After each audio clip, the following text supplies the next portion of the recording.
Welcome to ExpertWorks, a leading cloud-based e-learning platform. It's time to dig deeper into the concepts now. Please watch the following animation video on the intermediate level course to get the course overview.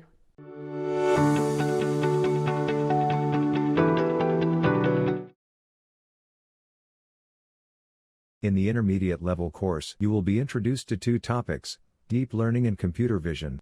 The deep learning topic is divided into three sections, namely, Introduction to Deep Learning, Hyperparameter Tuning and Regularization, and Convolutional Neural Networks. Under all these three sections, you will learn the basics of neural network, shallow neural networks, deep neural networks, practical aspects in DL, optimization algorithms in DL, foundations of CNN, deep convolutional models, face recognition and neural style transfer, and many more. The next topic, computer vision, is also divided into three sections: image processing, derivative filtering, and computer vision with neural networks. Under these three sections, you will learn topics like image properties, color, position, orientation, projection, spatial transformation, scaling, rotation, translation, flipping, computer vision with NN, ensemble models for object detection, case studies, and many more concepts. In the end, you will receive assignments, mini projects, and technical test papers for practice. Make sure you practice regularly to excel in artificial intelligence. Happy learning!